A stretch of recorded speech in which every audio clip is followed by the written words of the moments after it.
New York, 1994, est la métropole américaine pulse d'une énergie urbaine brutale où se côtoient innocence et corruption dans les rues de Manhattan, créant un décor parfait pour l'histoire improbable qui va se nouer entre deux âmes perdues. Léon Montana, 42 ans, tueur professionnel solitaire d'origine italienne qui vit dans l'ombre depuis 20 ans, et Matilda Lando, 12 ans, fillette précoce et vulnérable dont la famille dysfonctionnelle cache des secrets dangereux qui vont bientôt exploser au grand jour avec des conséquences dramatiques. Léon Montana mène une existence méthodique et solitaire dans un petit appartement de Little Italy, entouré de ses quelques possessions. Sa plante verte qu'il chérit comme un symbole de vie dans son monde de mort, ses armes soigneusement entretenues qui constituent les outils de son métier sanglant, et ses habitudes rigides qui structurent ses journées vides entre deux contrats d'assassinat pour Tony, son patron italien qui lui sert de père de substitution depuis qu'il a recueilli le jeune Léon. Orphelin et traumatisé dans les rues de la petite Italie. Malgré sa réputation redoutable dans le milieu criminel new-yorkais, Léon demeure un homme d'une simplicité touchante, presque enfantine. Il ne sait pas lire, boit exclusivement du lait, regarde avec fascination les vieux films de Gene Kelly qu'il comprend sans avoir besoin de mots, et nourrit ses journées de petites routines rassurantes qui masquent mal la solitude profonde d'un homme qui n'a jamais appris à vivre normalement en société, condamné à évoluer dans les marges violentes d'un monde qui ne comprend pas vraiment. Dans le couloir de son immeuble vit la famille Lando, un tableau de dysfonctionnement typiquement américain. Le père absent et violent qui bat régulièrement sa femme et ses enfants, la mère toxicomane qui se drogue pour oublier sa vie ratée, le fils aîné dealer de petite envergure qui stocke la drogue familiale dans l'appartement. Et au milieu de ce chaos, Matilda, 12 ans, petite fille au regard trop adulte pour son âge qui a appris à survivre en développant une maturité précoce et une intelligence aiguë qui lui permettent de naviguer dans l'hostilité permanente de son environnement familial. Matilda Lando possède cette sagesse mélancolique des enfants qui ont grandi trop vite dans la violence et la négligence. Elle observe le monde avec une lucidité désabusée qui contraste cruellement avec son jeune âge. Elle sait que ses parents ne l'aiment pas vraiment, que son frère est un petit criminel sans avenir, que sa belle-mère la déteste, et que seule sa petite sœur de 4 ans mérite vraiment son affection dans cette famille brisée qui ressemble plus à une collection d'étrangers hostiles qu'à un foyer aimant. L'élément déclencheur de la tragédie qui va bouleverser leur deux vies arrive sous la forme de Norman Stansfield, agent de la DEA, officiellement chargé de lutter contre les stupéfiants, mais secrètement corrompu jusqu'à l'os, un psychopathe intelligent et raffiné qui utilise sa position officielle pour éliminer la concurrence et protéger son propre trafic de drogue, et quand il découvre que la famille Lando a volé une partie de sa marchandise, il décide de faire un exemple sanglant qui marquera les esprits dans tout le quartier. Norman Stansfield, 45 ans, incarnation terrifiante de la corruption institutionnelle américaine, combine l'autorité officielle de son badge fédéral avec les instincts sauvages d'un prédateur sans scrupules, et sa méthode consiste à alterner entre des moments de calme apparent et des explosions de violence pure qui sidèrent ses victimes et ses complices, créant autour de lui une atmosphère de peur permanente où personne n'ose le défier ouvertement. Le massacre de la famille Lando se déroule un matin ensoleillé de septembre avec la froideur clinique d'une opération militaire. Stansfield et ses hommes font irruption dans l'appartement sous prétexte d'une perquisition officielle, torturent le père pour récupérer la drogue volée, abattent méthodiquement la mère, le fils et la petite sœur de Matilda, transformant en quelques minutes un foyer dysfonctionnel mais vivant en charnier silencieux qui témoigne de la brutalité absolue du monde criminel new-yorkais. Matilda échappe au massacre par un hasard miraculeux. Partie faire les courses au moment de l'attaque, elle revient pour voir Stansfield et ses hommes sortir de l'immeuble, et son instinct de survie lui dicte de ne pas monter directement chez elle mais de frapper à la porte de Léon, le voisin mystérieux qu'elle croise parfois dans les escaliers et qui dégage une impression de force tranquille qui contraste avec la violence chaotique de sa propre famille. « S'il vous plaît, ouvrez-moi » supplie Matilda derrière la porte de Léon, et quelque chose dans sa voix brisée touche le cœur endurci du tueur professionnel qui, malgré tous ses instincts de prudence et ses règles de sécurité, ouvre sa porte à cet enfant en détresse sans savoir qu'il vient de changer à jamais le cours de sa vie solitaire et méthodique.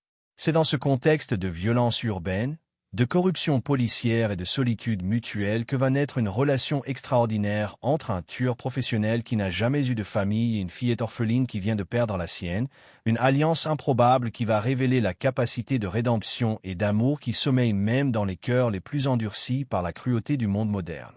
Et si Léon parvenait à s'échapper avec Mathilda au lieu de se sacrifier? Et si, au lieu d'accepter fatalistically sa mort comme le prix à payer pour sauver Mathilda, Léon utilisait toute son expérience de tueur professionnel et sa connaissance intime des rues de New York pour organiser une évasion intelligente qui leur permettrait de disparaître ensemble? Et si l'amour paternel qu'il a développé pour cette fillette lui donnait la motivation nécessaire pour briser le cycle de violence qui a défini toute sa vie adulte? Que se passerait-il si, pour la première fois de son existence, Léon choisissait la vie plutôt que la mort, l'espoir plutôt que la résignation? Dans les jours qui suivent le massacre de la famille Landau, Léon réalise que sa vie de tueur solitaire a définitivement basculé avec l'arrivée de Mathilda dans son appartement, et cette prise de conscience le force à envisager des options qu'il n'avait jamais considérées auparavant. Au lieu de se contenter de protéger temporairement cet enfant avant de reprendre sa routine habituelle, il commence secrètement à planifier une sortie définitive du monde criminel qui les menace tous les deux. Mathilda, dit-il un soir après avoir terminé l'entraînement quotidien qu'elle a exigé pour apprendre à se venger de Stansfield, j'ai réfléchi à notre situation. Et je crois qu'il y a une meilleure solution que de chercher la confrontation avec cet homme dangereux et dans sa voix. Mathilda détecte une détermination nouvelle qui ne ressemble pas aux hésitations habituelles de Léon face aux questions émotionnelles complexes. « Qu'est-ce que vous voulez dire ?» demande Mathilda. Et Léon explique avec une gravité inhabituelle. « Je veux dire que nous pourrions partir d'ici, disparaître complètement. Commencer une nouvelle vie quelque part où Stansfield ne pourrait jamais nous retrouver, vivre comme une vraie famille au lieu de jouer à cache-cache avec la mort, et cette proposition révolutionnaire ouvre des perspectives que Mathilda n'osait pas imaginer. Léon commence méthodiquement à préparer leur évasion en utilisant toutes les compétences qu'il a acquises en 20 ans de clandestinité. Il contacte discrètement ses anciens associés pour obtenir de faux papiers d'identité, accumule l'argent liquide nécessaire pour financer leur nouvelle vie, étudie les destinations possibles où un homme avec son profil pourrait passer inaperçu avec une enfant adoptée officiellement. Tony, dit Léon lors d'une rencontre dans le restaurant italien habituel, « J'ai besoin de votre aide pour quelque chose de très important. Probablement la dernière chose que je vous demanderai jamais. » Et Tony, qui connaît Léon depuis assez longtemps pour déceler les moments cruciaux de sa vie, écoute attentivement sa requête inhabituelle. « Tu veux vraiment tout quitter ?» demande Tony avec un mélange de surprise et de respect, car il sait que Léon n'a jamais eu d'autre vie que celle de tueur professionnel. Pour cette petite fille, et Léon répond avec une conviction tranquille, « Elle a changé quelque chose en moi. Tony, pour la première fois de ma vie, j'ai une raison de vivre plutôt que de simplement survivre. » Tony accepte d'aider Léon en mémoire de leur longue association et parce qu'il reconnaît dans cette demande l'aboutissement logique d'une amitié qui a toujours dépassé les simples relations d'affaires, et il met à la disposition de Léon son réseau de contacts pour organiser une disparition propre et définitive qui ne laissera aucune trace permettant à Stansfield de les retrouver. « Voici ce que nous allons faire, » explique Léon à Mathilda en étalant sur la table de la cuisine une carte des États-Unis. « Nous partirons vers l'ouest, peut-être dans l'Oregon ou l'État de Washington, des endroits où la nature est belle et où les gens ne posent pas trop de questions sur le passé, et nous recommencerons complètement à zéro. » La préparation de leur fuite devient un projet commun qui renforce leur complicité. Mathilda aide Léon à choisir leurs nouvelles identités. Ils deviendront Martin et Sarah Thompson, père et fille, originaires du Midwest, tandis que Léon lui enseigne les bases de la discrétion et de la survie qui leur permettront de rester invisibles une fois qu'ils auront quitté New York. « Il faudra que tu ailles à l'école comme une petite fille normale, » dit Léon, « et moi je trouverai un travail ordinaire, peut-être dans un garage ou comme gardien, quelque chose qui me permettra de rester dans l'ombre tout en gagnant honnêtement notre vie, et cette vision d'une existence normale excite et effraie Mathilda à la fois. Le jour de leur départ, soigneusement choisi pour coïncider avec une période d'activité réduite de Stansfield qui enquête sur d'autres affaires, Léon met en œuvre un plan d'évasion d'une précision militaire qui utilise sa connaissance parfaite des rues de New York et des habitudes de surveillance de ses adversaires potentiels. « Nous avons exactement 4 heures pour sortir de Manhattan sans être repérés, » explique Léon à Mathilda en vérifiant une dernière fois leur sac de voyage léger qui contiennent seulement l'essentiel. Argent liquide, nouveaux papiers d'identité, quelques vêtements, et bien sûr la plante verte de Léon qu'ils refusent catégoriquement d'abandonner car elle symbolise leur nouvelle vie commune. Ils quittent l'appartement séparément.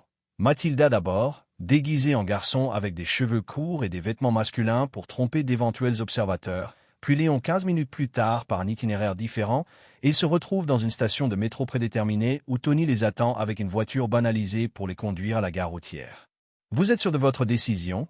demande Tony une dernière fois pendant le trajet. car il sait que Léon abandonne la seule existence qu'il ait jamais connue. Une fois que vous serez parti, vous ne pourrez plus revenir en arrière. Le monde que vous laissez derrière vous ne pardonne pas ce genre de désertion. Je n'ai jamais été aussi sûr de quelque chose dans ma vie, répond Léon en regardant Mathilda qui dort contre son épaule. Cet enfant m'a appris ce que signifie avoir une famille. Et maintenant je comprends pourquoi les gens normaux se battent si fort pour protéger ce qu'ils aiment, et cette déclaration marque symboliquement sa transformation d'un tueur solitaire en père protecteur. À la gare routière, Tony leur remet les billets pour Portland, Oregon, ainsi qu'une enveloppe contenant l'argent de la retraite que Léon avait accumulé au fil des années, et il embrasse Mathilda en lui disant « Prends bien soin de lui. Petite, il n'a jamais eu de vraie famille avant toi », puis il serre la main de Léon avec l'émotion de quelqu'un qui dit adieu à un fils. Le voyage en bus vers l'ouest dure 3 jours, pendant lesquels Léon et Mathilda apprennent progressivement à être père et fille officiellement. Ils s'exercent à raconter leur histoire inventée, répètent les détails de leur passé fictif, et surtout découvrent le plaisir simple de voyager ensemble en regardant défiler les paysages américains qui changent progressivement de urbain à rural. « Regardez comme c'est beau », dit Mathilda en montrant les montagnes qui apparaissent à l'horizon, et Léon réalise qu'il n'avait jamais vraiment regardé la beauté du monde naturel, trop occupé qu'il était à survivre dans la jungle urbaine. « Nous allons vraiment habiter là-bas », et Léon acquiesce en comprenant que lui aussi découvre l'émerveillement à travers les yeux de cet enfant. Leur installation à Portland se déroule avec la méthode et la discrétion qui ont toujours caractérisé Léon, mais cette fois au service d'un objectif constructif plutôt que destructeur. Il loue un petit appartement dans un quartier résidentiel tranquille, loin du centre-ville, où un père célibataire élevant seul sa fille adoptive n'attire pas l'attention des voisins habitués aux recompositions familiales modernes. Martin Thompson, le nouveau nom de Léon, trouve rapidement un emploi comme gardien de nuit dans un entrepôt, un travail solitaire et peu visible qui convient parfaitement à son besoin de rester dans l'ombre tout en gagnant un salaire régulier. Et il découvre avec surprise qu'il apprécie la routine paisible de cette existence ordinaire qui contraste si radicalement avec la tension permanente de sa vie passée. Sarah Thompson, le nouveau nom de Mathilda, entre à l'école locale avec appréhension car elle n'a jamais vraiment eu d'amis de son âge, ayant grandi dans l'isolement de sa famille dysfonctionnelle. Mais elle découvre progressivement le plaisir simple des relations normales avec des enfants qui n'ont jamais connu la violence et qui l'acceptent naturellement comme une nouvelle camarade un peu mystérieuse mais sympathique. « Papa », dit Mathilda un soir en rentrant de l'école. Et ce mot de papa qu'elle utilise maintenant naturellement fait battre le cœur de Léon à chaque fois. « Aujourd'hui mon professeur a dit que j'étais très intelligente en mathématiques, et mes amies Jessica et Emma m'ont invité à leur anniversaire samedi. Est-ce que je peux y aller ?» Cette question anodine représente pour Léon une révélation sur la normalité qu'ils sont en train de construire ensemble. Pour la première fois de sa vie, il doit prendre des décisions de parents ordinaires concernant les activités sociales de son enfant, et il réalise qu'il éprouve autant de fierté à entendre parler des succès scolaires de Mathilda qu'il en éprouvait autrefois à réussir ses missions les plus difficiles. « Bien sûr que tu peux y aller », répond Léon en souriant, « et nous irons acheter un cadeau pour tes amis. » C'est ce que font les familles normales, et cette phrase simple résume parfaitement l'ampleur de sa transformation personnelle. De tueur professionnel solitaire, il est devenu un père attentionné qui s'inquiète des relations sociales de sa fille adoptive. Les mois passent et leur nouvelle vie prend une consistance rassurante. Mathilda excelle à l'école et développe des amitiés authentiques. Léon apprend progressivement les subtilités de la paternité tout en s'adaptant à son travail légitime. Et ensemble, ils créent les rituels familiaux qui marquent leur appartenance mutuelle. Dîner ensemble chaque soir, aide aux devoirs, promenade dominicale dans les parcs de Portland, soirée cinéma à la maison. « Vous savez, dit Mathilda un soir d'hiver pendant qu'ils regardent un vieux film de Gene Kelly, une tradition qu'ils ont conservée de leur ancienne vie. Parfois je me dis que si ma vraie famille n'était pas morte, je n'aurais jamais eu un papa comme vous, et je ne sais pas si c'est terrible de penser ça. » Léon la prend dans ses bras et dit « Ce n'est pas terrible. Mathilda, c'est humain, nous ne pouvons pas changer ce qui s'est passé, mais nous pouvons être reconnaissants pour ce que nous avons maintenant, et moi je suis reconnaissant chaque jour d'avoir une fille comme toi. » Et cette conversation marque un moment de guérison important dans leur processus d'adaptation à leur nouvelle existence. 2 ans après leur installation à Portland, Léon et Mathilda sont devenus des membres respectés de leur petite communauté de quartier, et leur transformation est si complète que même eux-mêmes ont parfois du mal à croire qu'ils ont vécu une vie antérieure marquée par la violence et la tragédie. Léon a été promu superviseur de l'équipe de sécurité de l'entrepôt grâce à son sérieux et sa fiabilité, et ses collègues apprécient ce collègue discret mais compétent qui ne parle jamais de son passé mais se montre toujours disponible pour aider en cas de problème, incarnant parfaitement l'idéal américain du self-made man qui reconstruit sa vie par le travail et la détermination. Martin est quelqu'un sur qui on peut compter, dit son patron lors de l'évaluation annuelle. Il n'y a jamais eu le moindre problème de sécurité depuis qu'il travaille ici, et les autres gardiens le respectent beaucoup.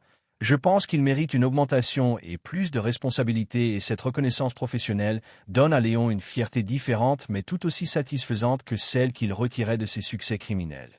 Mathilda, maintenant âgée de 14 ans, est devenue une adolescente équilibrée et brillante qui fait la fierté de son père adoptif. Première de sa classe, membre de l'équipe de débat de l'école, elle a développé une personnalité confiante qui contraste radicalement avec la fillette traumatisée qui avait frappé à sa porte il y a 3 ans. Sarah est une élève exceptionnelle, dit son professeur principal lors de la réunion parents-enseignants. Elle a un potentiel énorme pour intégrer les meilleures universités du pays. Vous devez être très fier d'elle. Monsieur Thompson et Léon acquiescent avec une émotion qu'il a du mal à cacher car il n'aurait jamais imaginé éprouver une telle fierté paternelle. Leur intégration sociale se manifeste aussi par les invitations au barbecue de voisinage, la participation aux événements scolaires, les amitiés que Mathilda développe avec ses camarades qui viennent régulièrement à la maison faire leurs devoirs, créant une atmosphère de normalité familiale que Léon savoure comme un luxe inespéré. « Papa, dit Mathilda un jour, Jessica m'a demandé pourquoi vous ne vous remariez pas, et je n'ai pas su quoi répondre, vous ne vous sentez pas seul parfois. » Et cette question révèle à Léon que sa fille s'inquiète de son bonheur personnel au-delà de leur relation père-fille. « Je ne me sens jamais seul quand tu es là, répond Léon sincèrement. Tu m'as donné plus d'amour et de bonheur que je n'en avais jamais connu dans ma vie d'avant. Et même si un jour tu rencontres quelqu'un et que tu fondes ta propre famille, je saurai que j'ai eu la chance de connaître l'amour paternel. » Cette conversation marque une étape importante dans leur relation car elle révèle que Mathilda se préoccupe maintenant du bien-être émotionnel de Léon autant qu'il s'est toujours préoccupé du sien, créant entre eux une réciprocité affective qui caractérise les vraies familles unies par l'amour plutôt que par les seules circonstances. L'entrée de Mathilda dans l'adolescence apporte son lot de défis nouveaux pour Léon qui doit apprendre à naviguer dans les complexités émotionnelles d'une teenager intelligente et volontaire, et cette période teste sa capacité d'adaptation à un rôle parental qu'il n'avait jamais imaginé devoir jouer. « Je ne comprends pas pourquoi vous ne me laissez pas sortir avec mes amis le soir, dit Mathilda lors d'une dispute typiquement adolescente. Tous les autres parents font confiance à leurs enfants. Vous me traitez comme si j'étais encore une petite fille. » Et Léon doit expliquer que sa prudence vient de son expérience du danger, sans révéler les vraies raisons de sa méfiance instinctive. « Ce n'est pas que je ne te fais pas confiance, répond Léon patiemment. C'est que je m'inquiète pour ta sécurité. Le monde peut être dangereux pour une jeune fille, même dans une ville tranquille comme Portland, et il doit trouver l'équilibre entre protection légitime et surprotection paralysante. » Mathilda développe également des questions sur leur passé commun, car sa mémoire d'adolescente commence à reconstituer des éléments de leur histoire qui ne concordent pas parfaitement avec la version officielle qu'ils ont construite ensemble, et Léon doit gérer ces interrogations avec diplomatie. « Parfois je fais des rêves bizarres sur notre ancienne vie à New York, dit Mathilda un matin au petit déjeuner. Je revois des choses violentes, des gens en uniforme, du sang, et je me demande si c'était vraiment des rêves ou des souvenirs que j'ai oubliés et cette confidence inquiète Léon car il sait que le passé peut ressurgir de façon imprévisible. Les enfants qui ont vécu des traumatismes ont parfois des rêves confus, explique Léon en choisissant soigneusement ses mots. Ce qui compte, c'est notre vie maintenant, notre famille, ton avenir. Le passé ne peut plus nous faire de mal si nous ne le laissons pas revenir et cette conversation devient un moment de réaffirmation de leur engagement mutuel à construire leur bonheur présent. Le défi le plus délicat arrive quand Mathilda commence à s'intéresser aux garçons de sa classe, forçant Léon à confronter ses propres limites en matière d'éducation sentimentale et à accepter que sa fille adoptive grandit et développe une autonomie émotionnelle qui l'éloigne naturellement de leur fusion familiale initiale. « Il y a un garçon qui me plaît à l'école, annonce Mathilda un jour avec le mélange de timidité et de défi typique des adolescentes. Il s'appelle David, il est en terminale, et il m'a demandé si je voulais aller au cinéma avec lui samedi, et Léon doit mobiliser toute sa sagesse nouvellement acquise pour réagir avec mesure. « Comment il est, ce David ?» demande Léon en essayant de masquer son inquiétude paternelle instinctive. « Il a l'air d'être quelqu'un de bien, et Mathilda sourit en reconnaissant dans cette question l'amour protecteur de son père adoptif qui accepte sa croissance tout en veillant sur elle. 4 ans après leur installation à Portland. Leur vie paisible est soudainement menacée quand Léon reconnaît dans un journal local la photo d'un homme arrêté pour trafic de drogue qui ressemble étrangement à l'un des anciens associés de Stansfield, et cette coïncidence réveille tous ses instincts de survie qu'il croyait définitivement endormis. Mathilda, dit Léon ce soir-là avec un sérieux inhabituel. Nous devons parler de quelque chose d'important. Il est possible que notre passé nous ait rattrapés et que nous devions prendre des précautions supplémentaires pendant quelque temps, et le ton de sa voix réveille immédiatement chez Mathilda les réflexes de vigilance qu'elle avait développés dans leur ancienne vie. « Qu'est-ce qui se passe ?» demande-t-elle. Et Léon explique la situation sans dramatiser mais sans minimiser non plus les risques potentiels. Il y a peut-être quelqu'un de notre ancien monde qui rôde dans la région, probablement par hasard. Mais nous devons être prudents jusqu'à ce que nous soyons sûrs qu'il n'y a pas de danger réel. Ils remettent en place leurs anciens protocoles de sécurité, itinéraires variables pour aller au travail et à l'école, vérifications systématiques qui ne sont pas suivies, code d'urgence au téléphone, plan d'évacuation rapide au cas où ils devraient disparaître immédiatement, toutes ces précautions que Léon espérait ne plus jamais avoir à utiliser. J'avais oublié cette sensation, dit Mathilda en parlant de l'hypervigilance qui caractérisait leur existence new-yorkaise. C'est épuisant de toujours regarder par-dessus son épaule. J'espère que nous n'aurons pas à repartir. J'aime bien notre vie ici et Léon partage complètement ce sentiment. La menace se précise quand Léon aperçoit effectivement l'homme de la photo près de l'école de Mathilda, confirmant que leur localisation a été compromise d'une manière ou d'une autre. Il doit prendre la décision difficile de déraciner à nouveau leur existence pour préserver leur sécurité. « Nous devons partir », annonce-t-il à Mathilda le soir même. « Je sais que c'est dur, mais notre sécurité passe avant tout. Nous recommencerons ailleurs. Nous avons déjà réussi une fois. Nous pouvons recommencer » et Mathilda, malgré sa déception, comprend la nécessité de cette nouvelle fuite. Ils organisent leur départ avec l'efficacité de l'expérience. Léon démissionne de son travail en inventant une urgence familiale. Mathilda prétexte un déménagement soudain pour expliquer son départ de l'école. Et en 48 heures, ils ont liquidé leur existence de Portland pour reprendre la route vers une nouvelle destination. « Où est-ce qu'on va cette fois ?» demande Mathilda pendant qu'ils roulent vers le nord.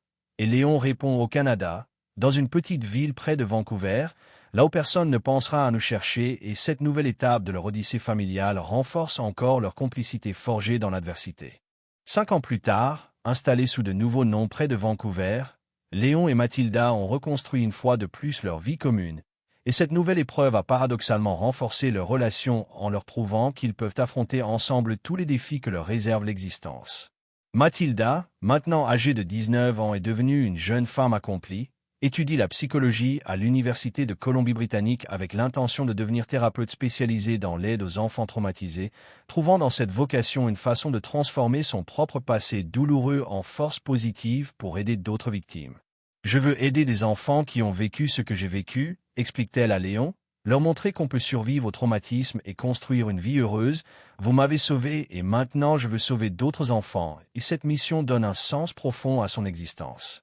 Léon, maintenant âgé de 50 ans, travaille comme menuisier indépendant et a découvert un talent naturel pour créer des meubles artisanaux qui connaissent un succès croissant auprès de la clientèle locale qui apprécie son travail minutieux et sa discrétion professionnelle. « Vous savez, dit Mathilda un dimanche après-midi pendant qu'ils jardinent ensemble dans leur petite maison avec vue sur les montagnes, parfois je me dis que nous avons eu de la chance finalement.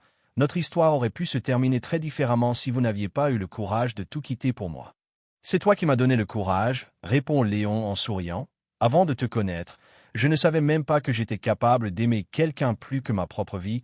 Tu m'as appris ce que signifie vraiment être vivant et cette reconnaissance mutuelle résume parfaitement l'évolution de leur relation. » Mathilda commence à développer ses propres relations amoureuses, et Léon apprend progressivement à accepter que sa fille adoptive construit sa propre autonomie affective tout en conservant leur lien familial unique, et cette transition vers l'âge adulte se fait naturellement sans drame ni rupture. « James voudrait vous rencontrer officiellement, » dit Mathilda en parlant de son petit ami étudiant en médecine. « Il dit qu'il veut demander votre permission avant de me demander en mariage. » Et Léon sourit en réalisant que les traditions familiales les plus conventionnelles ont fini par s'installer dans leur existence si peu conventionnelle 10 ans après leur évasion de New York. Léon assiste au mariage de Mathilda dans le jardin de leur maison canadienne, entouré des amis et collègues qu'ils ont rencontrés au cours de leur pérégrination, Et cette célébration joyeuse marque l'accomplissement de leur transformation commune d'un duo de survivants en une vraie famille unie par l'amour.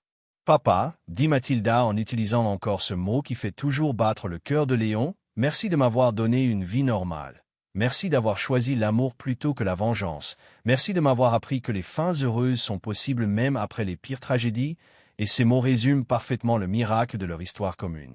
Dans son discours de père de la mariée, Léon dit il y a 15 ans, « J'étais un homme qui ne connaissait que la solitude et la violence, et puis une petite fille a frappé à ma porte et m'a appris que l'amour était plus fort que la haine, que la famille était plus importante que la vengeance, et que la vraie force consiste parfois à choisir la paix plutôt que la guerre. » Mathilda devient effectivement une thérapeute reconnue spécialisée dans l'aide aux enfants victimes de violences, et sa compréhension intime des traumatismes lui permet d'accompagner ses petits patients avec une empathie et une efficacité remarquables qui font sa réputation dans tout le pays. Léon continue son travail d'artisan menuisier et découvre sur le tard le plaisir de créer plutôt que de détruire, transformant son habileté manuelle et sa précision technique au service de la beauté plutôt que de la mort, et cette reconversion symbolise parfaitement sa transformation personnelle. Quand Mathilda annonce qu'elle attend son premier enfant, Léon réalise qu'il va devenir grand-père et que leur famille va continuer à grandir, perpétuant l'héritage d'amour qu'ils ont construit ensemble contre toutes les probabilités. Cette nuit-là, quand Mathilda a frappé à ma porte, j'ai ouvert plus qu'une porte, j'ai ouvert mon cœur à l'amour pour la première fois de ma vie. J'ai appris qu'il n'est jamais trop tard pour changer, qu'une famille n'a pas besoin d'être biologique pour être réelle, et que parfois la plus grande victoire consiste à refuser de se battre. Nous avons choisi la vie plutôt que la mort, l'amour plutôt que la haine. Et nous avons gagné le plus beau des prix. Une famille unie par le choix et l'amour.